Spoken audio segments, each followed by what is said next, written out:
Hi, I'm Dana Beal. I'm the author of The Extraordinary Workplace, Replacing Fear with Trust and Compassion. I've been doing a lot of speaking lately, live speaking, and I also recently moved and did some traveling. But today I wanted to talk about a topic that I've been sharing with my live audiences that for you could be quite profound or at least interesting. The topic I want to share with you is in times of uncertainty, trust in the unknown. Well, that may sound a little counterintuitive. How do you trust in the unknown? If it's unknown, isn't that scary? Isn't that what people are most afraid of? Well, so often that's what my audiences tell me, that they are afraid of the unknown. But I want to make a suggestion. How can anything new happen if it's already known? So, trusting in the unknown means being willing to not already have the answers. Because if you had all the answers, you would have already done it. The unknown is filled with brilliant new activities, opportunities, and possibilities. But sometimes when it shows up, oftentimes when we least expect it, it's difficult to trust that.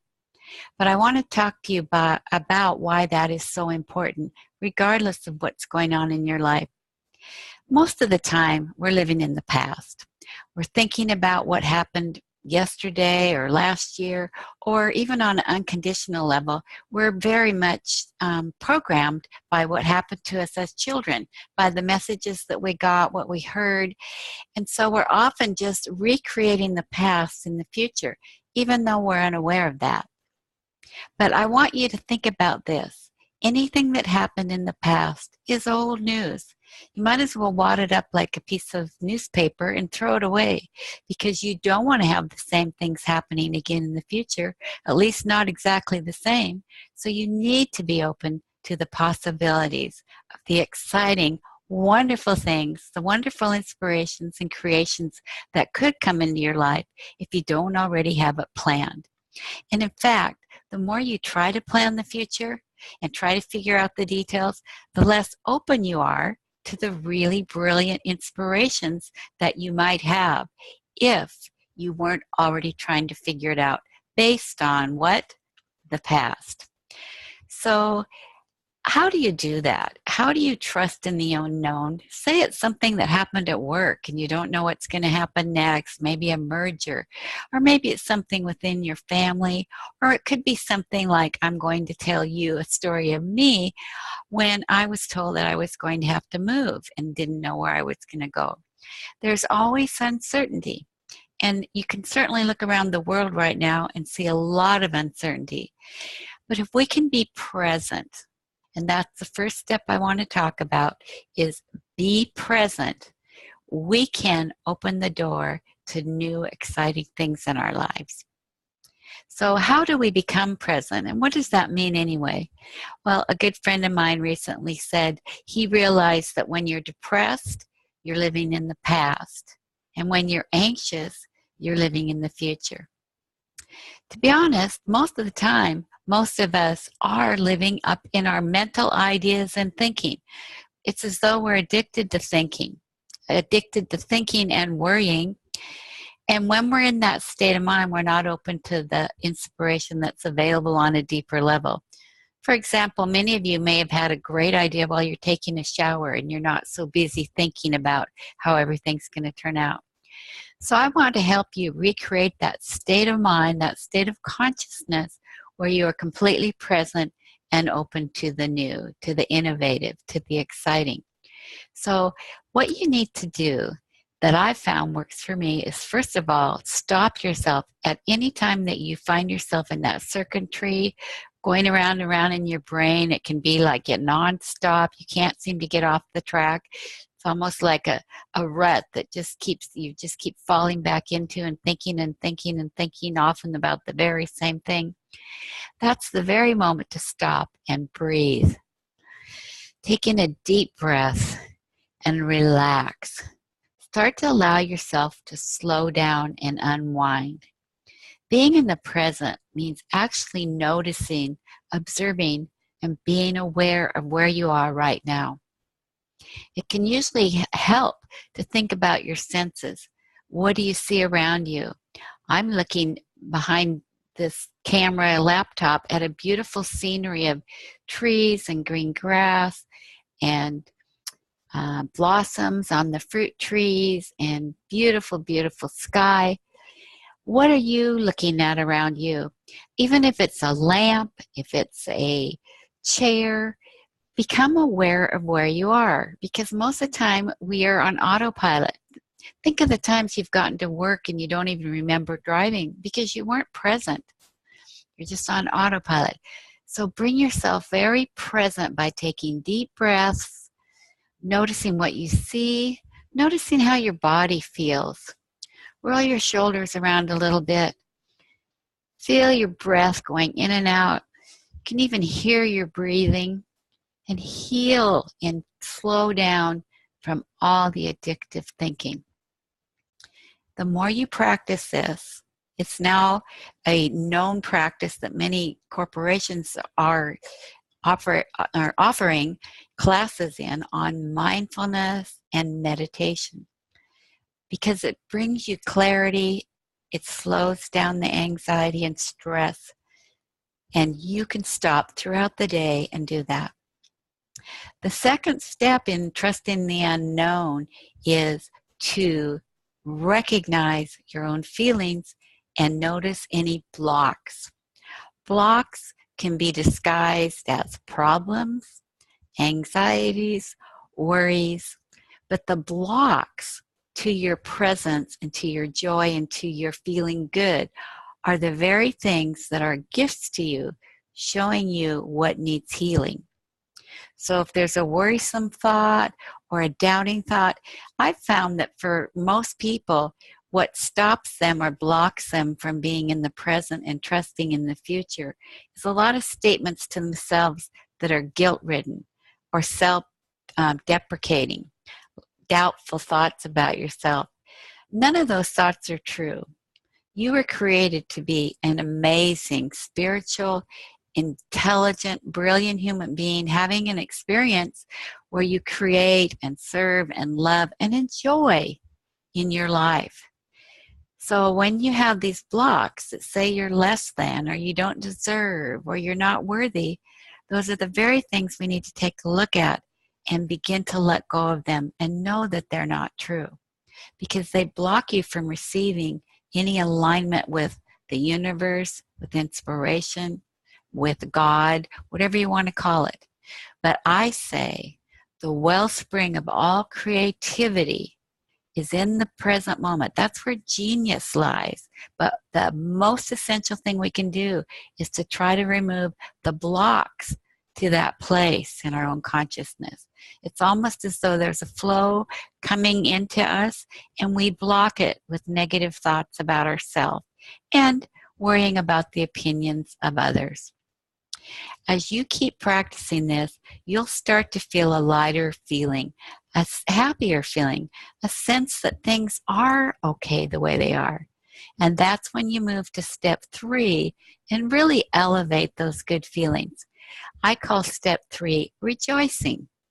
Rejoice in all the wonderful things you already have in your life.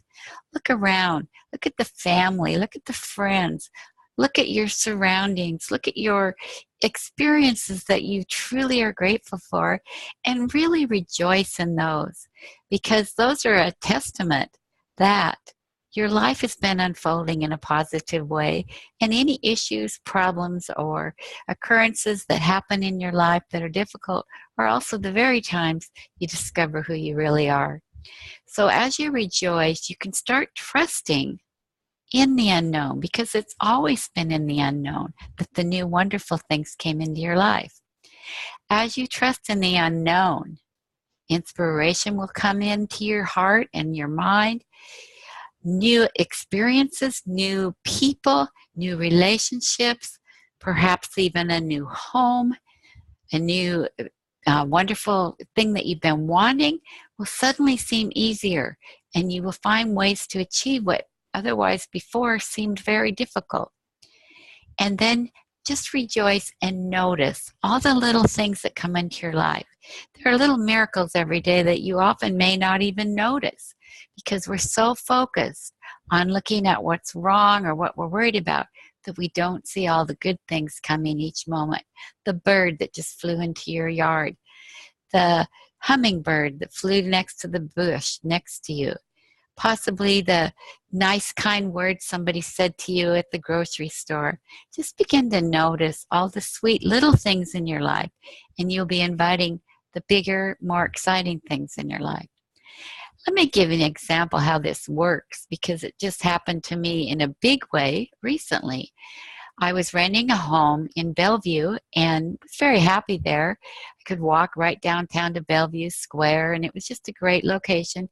And then the owner, the landlord, said she was going to sell her house and was planning to list it that weekend. So I immediately knew I was now in uncertainty, but I really practiced trusting the unknown because I decided to actually invite something better, more beautiful, something I haven't even been able to imagine to come into my life. Well, the very next day, I went to the Apple store and was getting my phone some downloads, and they put you at a counter with other people, and I started visiting with a really nice lady, Denise, and we talked for a long time. And right before we both left, I asked her where she lived, and she told me, and I said, well, I live in Bellevue, but I'm probably going to have to move pretty soon, so if you hear about any kind of two-bedroom unit somewhere or apartment, I'd be interested if you hear something like that.